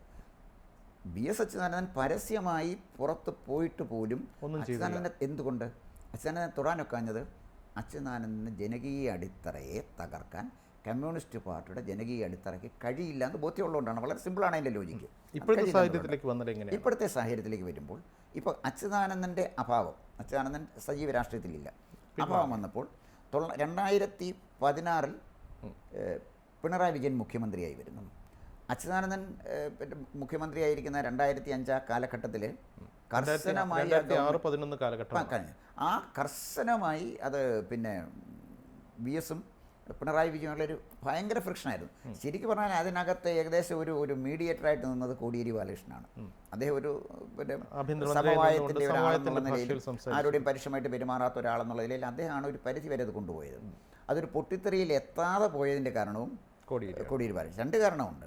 ഒന്നത് പൊട്ടിത്തെറിയിൽ എത്താവുന്ന കോടിയേരി ബാലകൃഷ്ണൻ്റെ സമാവേശ ശ്രമങ്ങൾ മാത്രമല്ല, അച്യുതാനന്ദന് തനിക്കൊരു ഇനിയൊരു ബാല്യമില്ല എന്ന് തിരിച്ചറിഞ്ഞു. ഒരു ഫൈറ്റ് നടത്തി പാർട്ടിക്കകത്തുനിന്ന് പുറത്തു പോകാനോ ഒരു പാർട്ടി സ്ഥാപിച്ച് മുന്നോട്ട് കൊണ്ടുപോകാനോ തനിക്ക് ഇനി സമയമില്ല എന്ന് മനസ്സിലാക്കി. ഇവിടെ തന്നെ നിൽക്കുക എന്നുള്ളതാണ്. ഇവിടെ തന്നെ നിൽക്കുകയല്ല, വേറെ ഓപ്ഷനില്ലെന്ന് അച്യുതാനന്ദൻ. അപ്പോൾ അച്യുതാനന്ദൻ മാർക്സിസ്റ്റ് പാർട്ടി നിന്നപ്പോൾ വേറെ ഇട്ടൊരു നേതാവായിട്ട് തന്നെ അതിനകത്ത് നിന്നത്. അതാണ് അതിനകത്ത് സംഭവിച്ചൊരു കാര്യം. 2016 വന്നു കഴിഞ്ഞപ്പോൾ ചിത്രം മാറുകയാണ്. പരിപൂർണമായി പിന്നെ പിണറായിയുടെ കയ്യിലേക്ക് അധികാരം വന്നു. അദ്ദേഹം പാർട്ടിയെ കൈക്കുള്ളിൽ ഒതുക്കിക്കൊണ്ടാണ് മുഖ്യമന്ത്രി സ്ഥാനത്തേക്ക് വരുന്നത് തന്നെ. അപ്പോൾ കോടിയേരി പാർട്ടി സെക്രട്ടറി ആയെങ്കിലും കോടിയേരിയും പിണറായിയുമായിട്ട് നല്ലൊരു ഇക്വേഷൻ തന്നെയാണ് കാര്യങ്ങൾ പൊയ്ക്കൊണ്ടിരുന്നത്. അപ്പോൾ അതിനുശേഷം പെട്ടെന്നുണ്ടായ കോടിയേരിയുടെ ആകസ്മികമായ മരണം പെട്ടെന്ന് അദ്ദേഹം മരിക്കുകയായിരുന്നല്ലോ. അങ്ങനെ വന്നപ്പോഴാണ് ഗോവിന്ദൻ മാസ്റ്റർ വന്നിരിക്കുന്നത്. ഗോവിന്ദൻ മാസ്റ്റർ മുന്നിലുള്ളൊരു പ്രശ്നം, അദ്ദേഹത്തിന് 2 ഓപ്ഷനേ ഉള്ളൂ. ഒന്നുകിൽ ശക്തനായ ഒരു പാർട്ടി നേതാവായി അധികാരം കയ്യിലെടുക്കുക, പാർട്ടിയെ നിയന്ത്രിക്കുക. അതല്ലെങ്കിൽ മുഖ്യമന്ത്രിയുടെ ഒരു വിനീതദാസനായി അല്ലെങ്കിൽ മുഖ്യമന്ത്രിയുടെ ഒരു ഗുഡ് ബുക്കിലുള്ള ഒരാളായി അദ്ദേഹത്തിൻ്റെ ഇംഗിതം അനുസരിച്ച് മാർക്സിസ്റ്റ് പാർട്ടിയെ കൊണ്ടുപോവുക. അതിലെന്തായിരിക്കും ഗോവിന്ദൻ മാസ്റ്റർ സ്വീകരിക്കുന്നത് എന്ന് നമ്മൾ കണ്ടറിയേണ്ട ഒരു കാര്യമാണ്. അതാണ് ഞാൻ പറഞ്ഞത്. ഡെങ് സിയാവോപിങ് ഒരു തീരുമാനമെടുത്തു, ചൈനയിലെ കമ്മ്യൂണിസ്റ്റ് പാർട്ടി മാറി. അപ്പോൾ ഞാൻ പറഞ്ഞത് ക്രൂഷ്ചേവിനെ പോലെ അദ്ദേഹം കമ്മ്യൂണിസ്റ്റ് പാർട്ടിക്കുണ്ടായ അപജയങ്ങൾ തുറന്നു പറഞ്ഞ് പാർട്ടിയെ ശുദ്ധീകരിക്കാൻ ശ്രമിക്കുമോ, അതല്ലെങ്കിൽ പാർട്ടിയുടെ ഇന്നത്തെ ഈ ദുർഗതിയിൽ അദ്ദേഹവും പങ്കാളിയായിട്ട് മാറുമോ? ഇപ്പോൾ സംസ്ഥാന രാഷ്ട്രീയത്തിലേക്ക് നോക്കിക്കഴിഞ്ഞാൽ കരുത്തുറ്റ 3 നേതാക്കൾ. ഇപ്പോൾ ഒന്ന് പിണറായി വിജയൻ, മറ്റൊരു നേതാവ് സഖാവ് EP ജയരാജൻ, മറ്റൊരു നേതാവ് സഖാവ് P ജയരാജൻ, പിന്നെ കണ്ണൂരിൽ തന്നെ ജില്ലാ സെക്രട്ടറിയായിട്ട് ഇപ്പോൾ തുടരുന്ന ശ്രീ MV ജയരാജൻ. ഈ 3 ജയരാജന്മാരും ഇന്ന് 3 വഴിക്കാണ്. പിണറായി വിജയനെ എന്താ പറയുക, പുറമേ പ്രത്യക്ഷത്തിലില്ലെങ്കിലും അദ്ദേഹത്തെ ഒരു രീതിയിൽ അല്ലെങ്കിൽ മറ്റൊരു രീതിയിലുള്ള ഒരു ഒറ്റപ്പെടൽ അദ്ദേഹം നേരിടുന്നുണ്ട്. അതേസമയം MV ഗോവിന്ദൻ പാർട്ടി സെക്രട്ടറിയായിട്ട് സർവാധികാരം കയ്യിൽ പിടിക്കാനായിട്ട് ശ്രമിക്കുന്നു എന്നുള്ള ആക്ഷേപങ്ങൾ കേൾക്കുന്നു. ഈ 3 ജയരാജന്മാരുടെ നിലനിൽപ്പിനിടയിൽ തന്നെയാണ് സഖാവ് EP ജയരാജനെ പാർട്ടി കൺവീനർ സ്ഥാനത്ത് നിന്ന് മാറ്റുന്നത്. ഈ വിവാദങ്ങൾ, ഈ ജയരാജന്മാരുടെ ഇപ്പോഴത്തെ പൊസിഷനും ഇപ്പോൾ CPM നേരിട്ടുകൊണ്ടിരിക്കുന്ന ഈ പ്രശ്നങ്ങളും തമ്മിൽ എന്തെങ്കിലും ബന്ധമുണ്ടോ? തീർച്ചയായിട്ടും. കമ്മ്യൂണിസ്റ്റ് പാർട്ടിയുടെ 64 പിളർപ്പിന് ശേഷം കമ്മ്യൂണിസ്റ്റ് പാർട്ടിയുടെ ന്യൂക്ലിയസ് സെൻറ്റർ എന്ന് പറയുന്നത് കണ്ണൂരാണ്. കണ്ണൂരാണ് എല്ലാ പ്രവർത്തനങ്ങളുടെയും ശക്തി കേന്ദ്രീകരിച്ചിൻ്റെ സ്ഥലം കണ്ണൂരാണ്. ആ കണ്ണൂർ ലോബി വളരെ ശക്തമായിരുന്നു. കണ്ണൂർ ലോബിയാണ് തീരുമാനിക്കുന്ന കേരളം ആര് ഭരിക്കണം, കമ്മ്യൂണിസ്റ്റ് പാർട്ടി എങ്ങനെ പ്രവർത്തിക്കണം, കമ്മ്യൂണിസ്റ്റ് പാർട്ടിയുടെ നയസമീപനങ്ങൾ എന്തായിരിക്കണം, എല്ലാം കണ്ണൂർ ലോബിയാണ് തീരുമാനിച്ചുകൊണ്ടിരുന്നത്. ആ കണ്ണൂർ ലോബിയിലെ പ്രമുഖരാണ് P ജയരാജൻ, അതുപോലെ തന്നെ EP ജയരാജൻ, MV ജയരാജൻ. ഇവരെല്ലാം അതിൻ്റെ ഭാഗമായിരുന്നു. പിണറായി വിജയൻ സജീവമായിരുന്നു കണ്ണൂർ. അദ്ദേഹം ഇപ്പോൾ നേരെ തിരിച്ച് മുഖ്യമന്ത്രിയായിട്ട് ട്രിവാൻഡ്രത്തേക്ക് മാറി. അപ്പോൾ കണ്ണൂർ രാഷ്ട്രീയത്തിൽ നിന്ന പ്രബലന്മാരിൽ തന്നെ ഒരുപാട് തമ്മിലടിയും അഭിപ്രായ വ്യത്യാസങ്ങളും വന്നിരിക്കുകയാണ്. EP ജയരാജൻ ഏതാണ്ട് കളം വിട്ട ഒരു സ്ഥിതിയിലാണ്. EP ജയരാജൻ ഇപ്പം നിശബ്ദനാണെങ്കിലും അദ്ദേഹത്തെക്കുറിച്ച് നമുക്ക് വിശദമായി തന്നെ സംസാരിക്കേണ്ടതുണ്ട്. മറ്റൊരു ടോപ്പിക്ക് സംസാരിക്കാം. P ജയരാജനും അങ്ങനെ തന്നെയാണല്ലോ. അപ്പോൾ ഇവിടെ പ്രശ്നം എന്താ വെച്ചാൽ കമ്മ്യൂണിസ്റ്റ് പാർട്ടിയുടെ പ്രഭവ കേന്ദ്രമായ കണ്ണൂരിൽ കമ്മ്യൂണിസ്റ്റ് പാർട്ടി ദുർബലമായിരിക്കുന്നു. അപ്പോൾ കഴിഞ്ഞ പാർലമെൻറ്റ് തെരഞ്ഞെടുപ്പിൽ പാർട്ടി ഗ്രാമങ്ങളിൽ പോലും BJP മുന്നിൽ പോയി. ആരെങ്കിലും പ്രതീക്ഷിച്ചോ 1.5 ലക്ഷം വോട്ടിന് ഷാഫി പറമ്പിൽ പിന്നെ ശൈലജ ടീച്ചറെ തോൽപ്പിക്കുമെന്ന്? ദയനീയമായിട്ട് MV ജയരാജൻ പിന്നെ K സുധാകരൻ്റെ മുന്നിൽ തകർന്നു വീണു. 5000, 10,000, 25,000 വോട്ടൊക്കെ നമുക്ക് മനസ്സിലാക്കാം. ലക്ഷങ്ങളുടെ വോട്ടാണ് മാറുന്നത്. അതിനിടയിൽ BJPയുടെ പ്രസൻസ് 1 ലക്ഷം, 1.5 ലക്ഷം വോട്ട് അവർ പിടിക്കുകയാണ് അവിടെ. അതൊരു ചെറിയ കാര്യമല്ല. തോക്കുന്ന സ്ഥാനാർത്ഥി കിട്ടുന്ന 1.5 ലക്ഷം വോട്ടാണത്. അത് വലിയൊരു കാര്യമാണ്. അപ്പോൾ എന്ന് പറഞ്ഞാൽ കമ്മ്യൂണിസ്റ്റ് പാർട്ടിയുടെ ശക്തി കേന്ദ്രമായ കണ്ണൂരിൽ പാർട്ടി ദുർബലമാകുന്നുള്ളതിന് തർക്കമൊന്നുമില്ല. മനസ്സിലായി സർ. അതുപോലെ കേൾക്കുന്ന മറ്റൊരു കാര്യം, കണ്ണൂരിലെ അല്ലെങ്കിൽ മലബാർ മേഖലയിലെ എസ്പെഷ്യലി അവിടുത്തെ മുസ്ലിം വിഭാഗത്തിൽപ്പെട്ട ചില നേതാക്കന്മാർക്ക്, അല്ലെങ്കിൽ മുസ്ലിം മതസംഘടനകൾ എന്ന് പറഞ്ഞാലും തെറ്റില്ല, അവരിൽ ചിലർ ഇപ്പോഴത്തെ സർക്കാരിൻ്റെ പ്രവർത്തനങ്ങളിൽ അസ്വസ്ഥരാണ് due to some sort of a business related issues. എന്തോ അവരുടെ കച്ചവട സംബന്ധമായ ചില കാര്യങ്ങളിൽ എന്തൊക്കെയോ തടസ്സങ്ങൾ നേരിടുന്നു. മേ ബി അത് ഈ MR അജിത് കുമാർ എന്ന് പറഞ്ഞ ADGPയുമായി ബന്ധപ്പെട്ടതാണ് എന്നൊക്കെ കേൾക്കുന്നു. അദ്ദേഹത്തെ വരിഞ്ഞു കെട്ടാൻ അവർക്ക് ഒരു രീതിയിലും പറ്റുന്നില്ല എന്ന് മാത്രമല്ല, RSSുമായി ബന്ധപ്പെട്ട കാര്യങ്ങളൊക്കെയാണ് പോലീസിൽ നടക്കുന്നത്, അല്ലെങ്കിൽ സർക്കാർ നടപ്പാക്കുന്നത് RSSൻ്റെ അജണ്ടയാണ് എന്ന് അവർക്കൊരു ആക്ഷേപമുണ്ട് എന്ന് പറയുന്നു. അതിൻ്റെ ഒരു ആഫ്റ്റർ എഫക്റ്റ് ആണ് ഇപ്പോൾ ഉണ്ടായിരിക്കുന്ന ഈ വിവാദങ്ങൾ എന്ന് കേൾക്കുന്നു. യോജിക്കുന്നു? കഴിഞ്ഞ 2 ദിവസം മുമ്പ് VD സതീശൻ്റെ ഒരു സ്റ്റേറ്റ്മെൻറ്റ് ഉണ്ടായിരുന്നു. MR അജിത് കുമാർ പോയി ദത്തത്രേയ ഹൊസബാളയെ കണ്ടു. ഇതാണ് സതീശൻ പറഞ്ഞ ഒരു കാര്യം. സത്യത്തിന് എനിക്ക് സതീശനോട് പിന്നെ സഹതാപമാണ് തോന്നുന്നത്. സതീശൻ എന്തറിഞ്ഞുകൊണ്ടാണ് ഈ പറയുന്നത്? രാമായണത്തിലെങ്ങാണ്ട് പറയുന്നുണ്ട് കുരങ്ങന്മാരെന്തറിഞ്ഞു വിഭവം. അല്ല, VD സതീശൻ എന്ന് പറഞ്ഞാൽ നല്ലൊരു പ്രാസംഗികനാണ്. പക്ഷേ ഒരു പ്രതിപക്ഷ നേതാവ് എന്നുള്ള നിലയിൽ വ്യക്തിപരമായിട്ട് എനിക്ക് VD സതീശൻ്റെ പ്രവർത്തനങ്ങളെ അംഗീകരിക്കാൻ കഴിയുന്നില്ല. അദ്ദേഹം പറഞ്ഞതുപോലെ ADGP MR Ajith Kumar RSS നേതാവിനെ കണ്ടിട്ടില്ല എന്നാണ് താങ്കൾ? അല്ല, MR അജിത് കുമാർ പോയി ഹൊസബാളയെ കണ്ടുന്നിരിക്കട്ടെ. 2 കാരണം എനിക്ക് അതിലെന്താണ് തെറ്റ്? ഒന്ന്, RSSൻ്റെ നിരോധിത സംഘടനയാണോ? 2, ഹൊസബാള ഒരു രാജ്യദ്രോഹിയാണോ? ഹൊസബാളയെ കാണുന്നതിലുള്ള തെറ്റെന്താണ്? അപ്പോൾ ഇത് പറയുമ്പോൾ സതീശൻ വിട്ടുപോയൊരു വസ്തുതയുണ്ട്. 963 നമ്മുടെ റിപ്പബ്ലിക് ദിന പരേഡിൽ RSSനെ പങ്കെടുപ്പിച്ചത് ജവഹർലാൽ നെഹ്റുവാണ്. 1971 ഇന്ത്യ പാകിസ്ഥാൻ യുദ്ധം നടക്കുമ്പോൾ ഇന്ദിരാഗാന്ധിയും RSSുമായിട്ട് വളരെ അടുത്ത ബന്ധമായിരുന്നുണ്ടായിരുന്നത്. കൃത്യമായി അവർ നാഗ്പൂരുമായിട്ട് ബന്ധപ്പെടുന്നുണ്ടായിരുന്നു.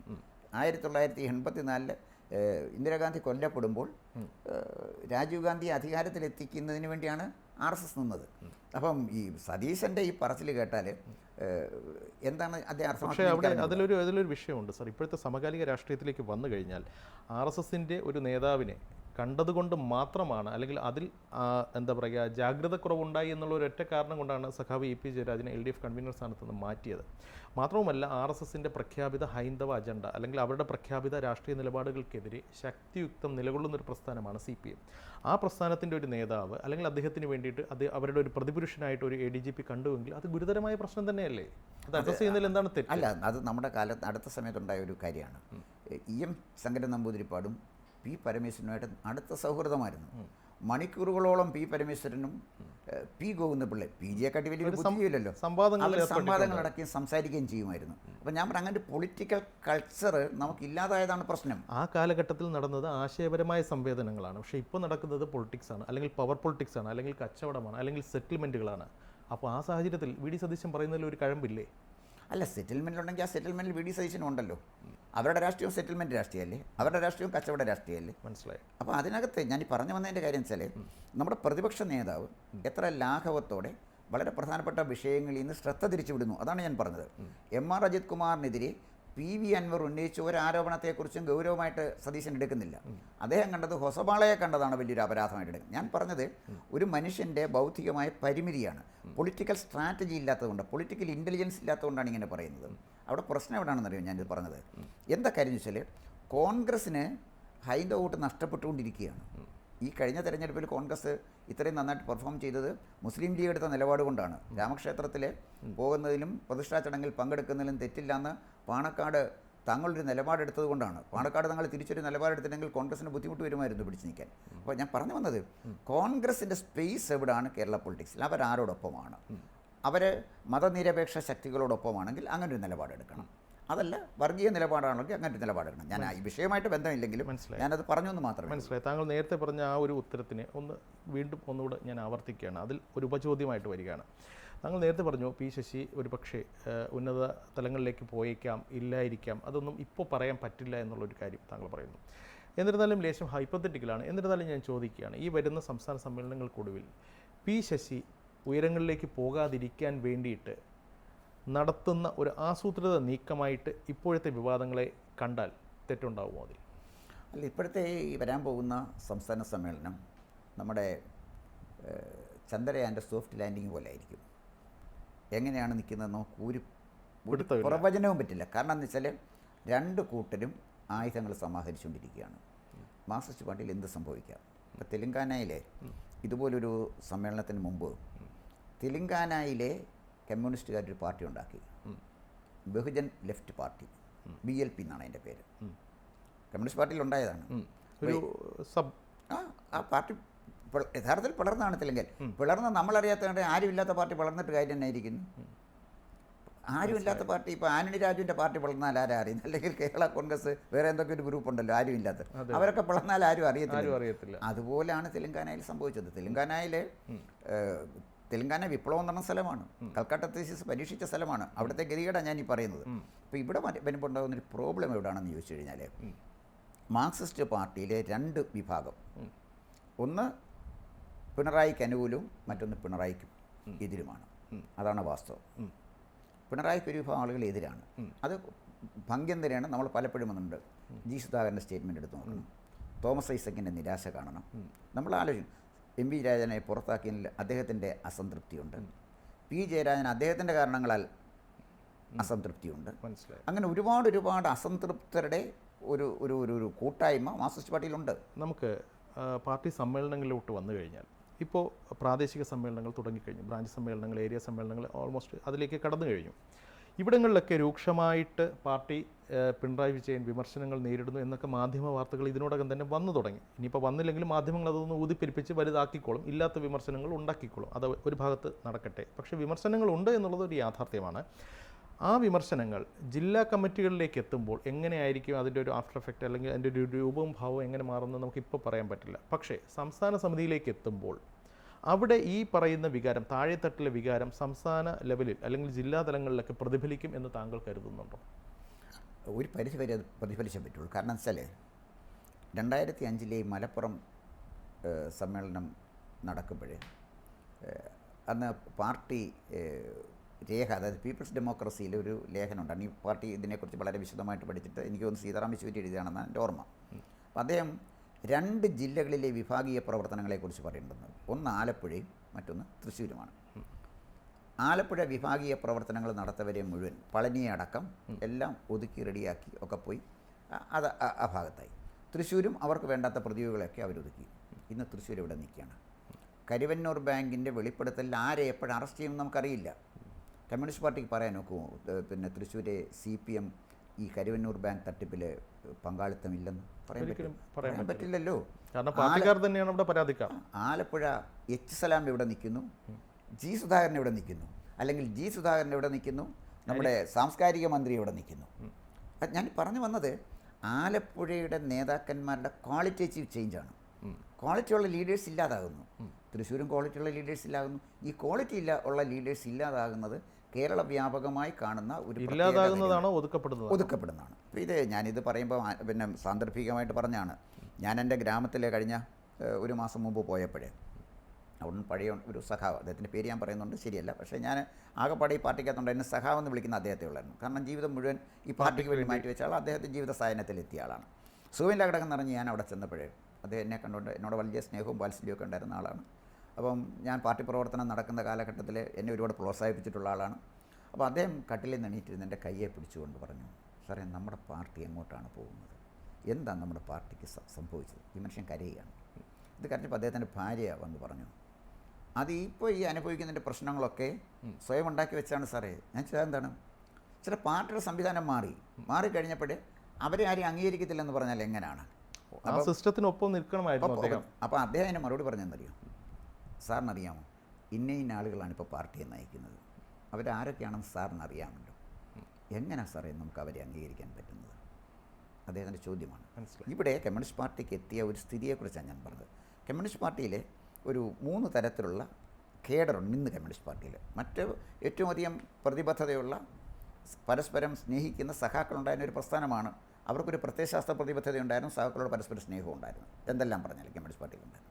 അത് ഇപ്പോഴുള്ളൊരു പ്രശ്നം വെച്ചാൽ പാർട്ടിയെ സ്നേഹിക്കുന്ന ഒരു ന്യൂനപക്ഷം ഇപ്പോഴും ഉണ്ട്. പക്ഷേ അവർ നിശബ്ദരാണ്, അവർ പാർശ്വവൽക്കരിക്കപ്പെട്ടിരിക്കുന്നു. അവർക്കെങ്ങും എത്താൻ കഴിഞ്ഞില്ല, എത്തിയിടത്തൊക്കെ അവർ ഒഴിവാക്കപ്പെട്ടിരിക്കുന്നു എന്നുള്ളതാണ് വാസ്തവം.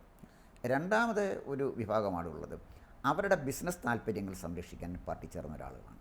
അതിനെ കോറി മാഫിയയുടെ ആളുകളുണ്ട്, മണൽ മാഫിയയുടെ ഉണ്ട്, മദ്യമാഫിയയുടെ ഉണ്ട്, സ്വർണ്ണക്കടത്തുകാരുണ്ട്. ഇവരൊക്കെ അവരുടെ താല്പര്യത്തിന് ഒരു പ്രൊട്ടക്ഷൻ അവർക്ക് ആവശ്യമുണ്ട്. അതിനുവേണ്ടിയാണ് അവർ പാർട്ടി ചേർന്നത്. അല്ല പാർട്ടിക്ക് അവർ പ്രത്യയശാസ്ത്ര പ്രതിബദ്ധതയും അങ്ങനെ പാർട്ടി അങ്ങനെ ഒന്നുമില്ല, അവർക്ക് അവരുടെ കാര്യം എന്നുള്ളതാണ്.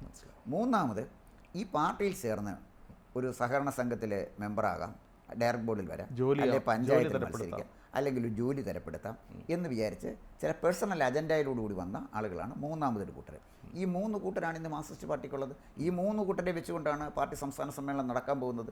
ഈ സമ്മേളനത്തിൽ എന്താ നടക്കാൻ പോകുന്നതെന്ന് നമുക്ക് പ്രഡിക്റ്റ് ചെയ്യാൻ പറ്റില്ല. ആർക്കാരെ വിലയ്ക്ക് വാങ്ങാം എന്നുള്ളതാണ് പ്രശ്നം. മനസ്സിലായി. പക്ഷേ സമ്മേളനവുമായി ബന്ധപ്പെട്ട കുറേയധികം കിംവദന്തികൾ അവിടെ നിൽക്കുന്നു. അത് നിൽക്കുമ്പോഴും കേൾക്കുന്നതിൽ വാലിഡാണ് എന്ന് തോന്നിയൊരു കാര്യം, താഴെത്തട്ടിൽ നടക്കുന്ന അല്ലെങ്കിൽ ഉണ്ടായേക്കാവുന്ന വിമർശനങ്ങളെ ശ്രീ പിണറായി വിജയൻ ഭയക്കുന്നതേയില്ല. അദ്ദേഹം ലീസ്റ്റ് ബോധേഡാണ്.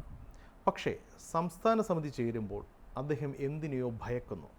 അതെന്താണ്? സംസ്ഥാന സമ്മേളനം നടക്കുമ്പോൾ പിണറായി വിജയൻ്റെ പാർട്ടിയിലുള്ള സ്വാധീനം നഷ്ടപ്പെട്ടാൽ അദ്ദേഹത്തെ സംബന്ധിച്ചിടത്തോളം അനുഭവിക്കാൻ പോകുന്ന അല്ലെങ്കിൽ ഉണ്ടാകുന്ന ബുദ്ധിമുട്ടുകൾ എന്താണെന്ന് വളരെ വ്യക്തമായിട്ട് പിണറായി വിജയൻ അറിയാം. VS അച്യുതാനന്ദൻ ഒതുങ്ങിക്കഴിഞ്ഞപ്പോൾ തനിക്കൊരു പ്രതിയോഗി ഉണ്ടാവില്ല ഉടനെ എന്ന് അദ്ദേഹം ധരിച്ചു. പക്ഷേ ഒരു പ്രതിയോഗിയായി ഗോവിന്ദൻ മാസ്റ്റർക്ക് വരാൻ പറ്റുമോ? ഒന്നിലധികം പേർ വന്നുകൊണ്ടിരിക്കുന്നു. അനീഷ്, അതിനകത്തുള്ള പ്രശ്നം ഒന്നിലധികം പേർക്ക് പ്രസക്തിയില്ല, ഒരാളേ ഉള്ളൂ. അതായത് ഇതിൻ്റെ പ്രശ്നം പാർട്ടി സെക്രട്ടറി ആരോ അവരിൽ അധികാരം കേന്ദ്രീകരിക്കാൻ ശ്രമിച്ചാൽ, പാർട്ടി നിർദ്ദേശമനുസരിച്ച് ഈ രാജ്യം ഭരിക്കണമെന്ന് പറഞ്ഞാൽ പാർട്ടി നിർദ്ദേശങ്ങൾ വി എസ് അച്യുതാനന്ദൻ ഭരിച്ചപ്പോൾ പോലും പാർട്ടി കൊടുക്കുന്ന നിർദ്ദേശങ്ങൾ അദ്ദേഹത്തിന് നോ പറയില്ലായിരുന്നു. വഴങ്ങേണ്ടി വന്നു. ഇ കെ നായനാർ പരിമുന്നോട്ട് വഴങ്ങുന്ന ആളായിരുന്നു പാർട്ടിക്ക്. അതായത് പാർട്ടി സെക്രട്ടറി തൻ്റെ ചൊൽപ്പടിയിൽ നിൽക്കുന്ന ഒരാളല്ലാതായി മാറിയാൽ 2 അധികാര കേന്ദ്രങ്ങൾ വരും. സ്വാഭാവികമായി പാർട്ടി പ്രബലമാവുകയും മുഖ്യമന്ത്രി അല്ലെങ്കിൽ സെക്രട്ടേറിയറ്റ് കേന്ദ്രീകരിച്ചിട്ടുള്ള ഭരണം ലേശം പിന്നിലോട്ട് പോവുകയും ചെയ്യും. അതാണോ അദ്ദേഹം ഭയക്കുന്നത്? അത് സംശയിക്കേണ്ട. കാരണം വെച്ചാൽ കമ്മ്യൂണിസ്റ്റ് പാർട്ടിയുടെ എല്ലാ മുഖ്യമന്ത്രിമാരെയും നിയന്ത്രിച്ചിരുന്നത് പാർട്ടിയാണ്. EMS ആയാലും ഇ കെ നായനാരായാലും അവസാനം വി എസ് അച്യുതാനന്ദനായാലും ഇവരെല്ലാം നിയന്ത്രിച്ചിരുന്ന പാർട്ടിയാണ്. പാർട്ടിയുടെ നിയന്ത്രണത്തിന് പുറത്ത് നിൽക്കുന്നൊരു മുഖ്യമന്ത്രി ആദ്യമായിട്ട് കേരളത്തിൽ വരുന്നത് പിണറായി വിജയനാണ്. കോടിയേരി ഉണ്ടായിരുന്നപ്പോൾ ഈ നിയന്ത്രണത്തിൻ്റെ പ്രശ്നം ഇല്ലായിരുന്നു. അവരൊരു സമവായത്തിൽ പോകും. അതാണ് ഞാൻ പറഞ്ഞത്. ഗോവിന്ദ മാസ്റ്റർക്ക് 2 കാര്യമാണുള്ളത്. ഒന്ന് ചരിത്രത്തിലേക്ക് വരാം, അതല്ലെങ്കിൽ ചരിത്രത്തിൻ്റെ ചവറ്റുകുട്ടയിലേക്ക് പോകാം. പാർട്ടി സെക്രട്ടറി ദുർബലനായ ഒരു പാർട്ടി സെക്രട്ടറിയാണ് ആയിരുന്നു, അദ്ദേഹത്തിനൊന്നും ചെയ്യാൻ കഴിയില്ല എന്നുള്ളൊരു നിലയിലേക്ക് പോകാനാണോ അദ്ദേഹം ആഗ്രഹിക്കുന്നത്? അതോ അദ്ദേഹം ഡിക്റ്റേറ്റ് ചെയ്യാൻ തീരുമാനിക്കുകയാണോ? പാർട്ടി അദ്ദേഹത്തിൻ്റെ നിയന്ത്രണത്തിലാക്കി മുന്നോട്ട് കൊണ്ടുപോകാനാണോ അദ്ദേഹം തീരുമാനം എടുക്കുന്നത്? ഇനി കാത്തിരുന്ന് കണ്ടല്ലേ പറ്റൂ. ഞാൻ ആദ്യം മുതലേ സാറിനോട് ചോദിക്കുന്ന ആ ഒരു ചോദ്യം തന്നെ ആവർത്തിച്ചുകൊണ്ട് നിർത്താം നമുക്ക്. അതായത് അൻവറിന് പിന്നിൽ ആരോ ഉണ്ട്, അതാരാണെന്ന് ഇപ്പോഴും അറിയില്ല. പക്ഷേ അൻവറിന് കൊടുത്തതായി പറയപ്പെടുന്ന ഒരു ഫോർമുല, ആ ഫോർമുല ഇങ്ങനെയാണ് വ്യാഖ്യാനിക്കുന്നത്: പിണറായി വിജയൻ അധികാരത്തിൽ നിന്ന് താഴെ പോവുകയും പകരം പുതിയൊരു കമ്മ്യൂണിസ്റ്റ് മുഖ്യമന്ത്രി വരികയും ചെയ്താൽ കേരളത്തിലെ അടുത്ത മന്ത്രിസഭയിൽ അല്ലെങ്കിൽ പുനഃക്രമീകരിക്കുന്ന മന്ത്രിസഭയിൽ PV അൻവറിന് ഒരു മന്ത്രിസ്ഥാനം, പോലീസിൽ സർവ്വസ്വാതന്ത്ര്യം, അദ്ദേഹവുമായി ബന്ധപ്പെട്ട അല്ലെങ്കിൽ അദ്ദേഹത്തിൻ്റെ റിയൽ എസ്റ്റേറ്റ് താല്പര്യങ്ങളുമായി ബന്ധപ്പെട്ട് നിൽക്കുന്ന കേസുകളിലെല്ലാം അദ്ദേഹത്തിൻ്റെ താല്പര്യത്തിന് അനുസൃതമായ ഒരു സെറ്റിൽമെൻറ്റ്, ഇതാണ് അദ്ദേഹത്തിന് കൊടുത്ത ഓഫർ എന്ന് കേൾക്കുന്നു. ശരിയാണോ? അങ്ങനെ ഓഫർ കൊടുത്താൽ പോലും അത് പ്രായോഗികമല്ല. എന്തുകൊണ്ട്? കാരണം വെച്ചാൽ എത്ര ശക്തനായ പാർട്ടി സെക്രട്ടറി വന്നാലും ഇന്നത്തെ സാഹചര്യത്തിൽ പിണറായി വിജയനെ മാറ്റുക ഏതാണ്ട് അസാധ്യമാണ്. ഉറപ്പാണ്. എന്താ പറയാനുള്ള കാരണം എന്താണ്? കാരണം പിണറായി വിജയനെ താങ്കൾ തന്നെ നേരത്തെ പറഞ്ഞു, താങ്കളുടെ വാക്കുകൾ അവിശ്വസിക്കുകയല്ല, താങ്കൾ തന്നെ നേരത്തെ പറഞ്ഞു എന്ത് സംഭവിക്കും, ഇതിൻ്റെ പാർട്ടി സമ്മേളനങ്ങളുടെ ഔട്ട്കം എന്താണെന്ന് ഇപ്പോൾ പ്രഡിക്റ്റ് ചെയ്യാൻ പറ്റില്ല എന്ന് താങ്കൾ തന്നെ പറഞ്ഞു. ആ സാഹചര്യത്തിലാണ് ചോദിക്കുന്നത്, എന്തുകൊണ്ട് പിണറായി വിജയനെ മാറ്റാൻ പറ്റില്ല? പാർട്ടി സമ്മേളനങ്ങളുടെ ഔട്ട്കം എന്തായിരിക്കുമെന്ന് പ്രഡിക്റ്റ് ചെയ്യാൻ പറ്റില്ല എന്നാണ് ഞാൻ പറഞ്ഞത്. അത് പിണറായി വിജയൻ അനുകൂലമായി വന്നുകൂടെ? മേ ബി പ്രഡിക്റ്റ് ചെയ്യാനല്ലേ പ്രയാസം വരുന്നുള്ളൂ. അദ്ദേഹത്തിന് അനുകൂലമായിട്ടും വരാമല്ലോ. വരാതിരിക്കാം. അല്ല, 2005 ഒരുപാട് വിമർശനങ്ങളും കാര്യങ്ങളൊക്കെ കഴിഞ്ഞിട്ടാണ് ഈ സമ്മേളനം നടക്കുന്നത്, മലപ്പുറം സമ്മേളനം നടക്കുന്നത്. ആ സമ്മേളനത്തിൽ ജില്ലാതലം വരെ ഏതാണ്ടൊക്കെ വലിയ വിമർശനങ്ങളൊക്കെ ഉണ്ടായിരുന്നു, ജില്ലാതലം വരെ. മനസ്സിലായി. അതിനുശേഷമാണ് പെട്ടെന്ന് VSൻ്റെ കൂടെ നിന്ന ആളുകളെല്ലാം ഒറ്റ രാത്രി കൊണ്ടാണ് മാറി പിണറായി വിജയനെ സെക്രട്ടറി ആയിട്ട് എടുത്തുകൊണ്ട് ആ കമ്മിറ്റിയിൽ ഒരുപാട് പേര് ഒഴിവാക്കപ്പെട്ടു. മനസ്സിലായി. അതുകൊണ്ടാണ് ഞാൻ പറഞ്ഞത് എന്ത് സംഭവിക്കാമെന്ന് പറഞ്ഞു. അനുകൂലമായി കാരണം അതാണ് അതിൻ്റെ പ്രശ്നം വരുന്നത്. മനസ്സിലായി. ഈ പ്രതിനിധികളെ ആരെങ്ങനെ കൈകാര്യം ചെയ്യുന്നു, അതിനൊക്കെ ഒരുപാട് സ്വാധീന ശക്തികളും കാര്യങ്ങളും ഒക്കെ. പണബലം ഇതിൽ ഇൻവോൾവ് ആണോ? വലിയൊരു പരിധി വരെ അതുണ്ടാകുമല്ലോ സ്വാഭാവികമായി. പണബലം എവിടെയാണ് ഇൻവോൾവ് അല്ല? അധികാരമുള്ളിടത്ത് പണമുണ്ട്. കമ്മ്യൂണിസ്റ്റ് പാർട്ടിയിലും അതെ, അധികാരമുള്ളിടത്ത് പണമുണ്ട്, പണമുള്ളിടത്ത് അധികാരവുമുണ്ട്. അതാണ് ഞാൻ പറഞ്ഞത്. ഈ കോടീശ്വരന്മാർ ഭരണാധികാരികൾ കോടീശ്വരന്മാരാകുന്നതും കോടീശ്വരന്മാർ ഭരണാധികാരികളും നമ്മൾ എങ്ങനെ വേണം തീരുമാനിക്കുന്നത് ഒരു സമ്മേളന കാലയളവേ ഉള്ളൂ. മനസ്സിലായി. അതിനകത്ത് വ്യത്യാസമൊന്നുമില്ല. മനസ്സിലായി. ഇപ്പോൾ നേരത്തെ ചോദിച്ച ചോദ്യം ചോദിച്ചുകൊണ്ട് അല്ലെങ്കിൽ അതിൻ്റെ ഉത്തരം കുറച്ചുകൂടെ സ്പെസിഫിക് ആക്കിക്കൊണ്ട് നമുക്ക് ഈ സംഭാഷണം അവസാനിപ്പിക്കാം. PV അൻവറിന് ഇങ്ങനെ ഒരു ഓഫർ കൊടുത്തതായി ഒരു വിലയിരുത്തൽ ചില കേന്ദ്രങ്ങളിൽ നിന്ന് വരുന്നു. സാധ്യതയുണ്ടോ ഇല്ലയോ? PV അൻവറിന് അങ്ങനെ ഒരു ഓഫർ തൽക്കാലം കൊടുക്കാനുള്ള സാധ്യത ഞാൻ കാണുന്നില്ല. കാരണം എന്താണെന്ന് ചോദിച്ചാൽ പെട്ടെന്ന് PV അൻവറിനെ അത്തരം ഒരു തലത്തിലേക്ക് എടുത്താൽ ആ എടുക്കുന്ന ഏത് പാർട്ടിയായാലും ശരി, ഏത് ഗവൺമെൻറ് ആയാലും ആ ഒരു സംവിധാനത്തിനെ കേരളത്തിലെ ജനങ്ങൾ അക്സെപ്റ്റ് ചെയ്യില്ല. നമ്പർ 1. നമ്പർ 2, PV അൻവറിനെ പരസ്യമായി സപ്പോർട്ട് ചെയ്തുകൊണ്ട് രംഗത്തേക്ക് വന്ന ഒരാളാരാണ്? KT ജലീൽ. മറ്റൊരാളാരാണ്? കാരാട് റസാക്ക്. അപ്പോൾ ഇതിനകത്ത് മലപ്പുറം കേന്ദ്രീകരിച്ച് അത്തരം ചില താല്പര്യങ്ങൾ, കച്ചവട താല്പര്യങ്ങൾ, മതപരമായ താല്പര്യങ്ങൾ, അങ്ങനെയും കേൾക്കുന്നു. മതപരമായ താല്പര്യങ്ങളും കച്ചവട താല്പര്യങ്ങളും വരാം. ഇത് മുന്നിൽ കണ്ടുകൊണ്ടായിരിക്കാം VD സതീശൻ പറഞ്ഞത് ഈ ഹൊസബാളയെ കാണാൻ MR അജിത് കുമാറിനെ അയച്ചു എന്ന് പറഞ്ഞത്. അതാണ്. പക്ഷേ പറഞ്ഞാൽ എന്തോ സത്യമുണ്ടെന്ന് തോന്നുന്നു. കാരണം ആരും നിഷേധിച്ച് വന്നില്ല, എനിക്കറിയില്ല. അല്ല, ഹൊസബാളയെ കാണട്ടെ നീ, അതിനകത്ത് തെറ്റില്ല. അതിന്റെ ശരിതെറ്റുകളിലേക്ക് കിടക്കുന്നില്ല. കണ്ടു എന്നുള്ളത് ഒരു യാഥാർത്ഥ്യമാണെന്ന് തൽക്കാലം അനുമാനിക്കാം. തീർച്ചയായിട്ടും. ചാലക്കമ്പോളത്തിൽ കലാപം നടക്കുമ്പോൾ കരുണാകരൻ്റെ കാലഘട്ടത്തിൽ PP മുകുന്ദനെ അന്നത്തെ DGP വിട്ടാണ് കണ്ടതറിയാമോ? ആ കലാപം ഇല്ലാതാക്കാൻ വേണ്ടി. ഓക്കെ. അപ്പോൾ ഇതൊന്നും അറിയാതെ സതീശൻ പറയും. ഇത് പക്ഷേ സതീശന് കിട്ടിയൊരു ഭാഗ്യം, ഇതിനെക്കുറിച്ചൊന്നും മഹാഭാഗ്യവശാൽ ബി ജെ പിക്കാർക്ക് മറുപടി പറയാൻ അറിയത്തില്ല. അതുകൊണ്ട് അവരാരും ഇതൊന്നും ചോദിക്കത്തില്ല. അതുകൊണ്ട് ഈ ചോദ്യമൊക്കെ അങ്ങനെയൊക്കെ തന്നെ അവരുടെ കാര്യം സേഫാണ്, ഒരു പ്രശ്നവുമില്ല. അപ്പോൾ അത് ഹൊസമാളയെ കാണാൻ പോയതൊന്നുമല്ല പ്രശ്നം. ഹൊസമാളയെ കാണാൻ പോയി എന്നുള്ളതൊക്കെ പറയുന്നതിനെ തിരിച്ചു വിടുക. ഓക്കെ, മലബാറിലെ വിഷയങ്ങളാണ് ഇപ്പോൾ നമ്മൾ പറഞ്ഞുകൊണ്ടിരുന്നത്. അപ്പോൾ അത്തരത്തിലുള്ള ചില നീക്കങ്ങൾ അവിടെ ഉണ്ട് എന്നുള്ളത് തന്നെയാണ്. അപ്പോൾ ഈ നീക്കങ്ങൾ ഇങ്ങനെ ഒരു സെറ്റിൽമെൻറ്റ് അദ്ദേഹത്തിന് കൊടുത്തു എന്നുള്ളതിൽ താങ്കൾ യോജിക്കുന്നില്ല, അല്ലെങ്കിൽ അങ്ങനെ ഒരു വാദം നടക്കാൻ അത് അംഗീകരിക്കേണ്ട കാര്യമില്ല എന്നാണ് താങ്കൾ പറയുന്നത്? അല്ല, അങ്ങനൊരു ഓഫർ അദ്ദേഹത്തിന് കൊടുത്താൽ പോലും അത് ഒരു സാർവത്രികമായ തകർച്ചയുടെ ഓഫറാണത്. അത് ആ ഓഫർ കൊടുത്ത് അദ്ദേഹത്തിനെ അതിലേക്ക് കൊണ്ടുവരുന്ന ഏതൊരു സംവിധാനം നിലവിൽ വരുന്നു ആ സംവിധാനത്തിന് ഒരു കാരണവശാലും നിലനിൽക്കാൻ ഒക്കില്ല. മനസ്സിലായി. ഇപ്പോൾ ഏതായാലും സമ്മേളനങ്ങൾ തുടങ്ങിയിരിക്കുകയാണ്. വരും ദിവസങ്ങളിൽ കൂടുതൽ വിവാദങ്ങളൊക്കെ പുറത്തു വരും എന്ന് കരുതാം. നമുക്ക് നോക്കാം, അത് വരുന്ന മുറയ്ക്ക് അതുമായി ബന്ധപ്പെട്ട് നമുക്ക് കാര്യങ്ങൾ വിശകലനം ചെയ്യാം. നന്ദി.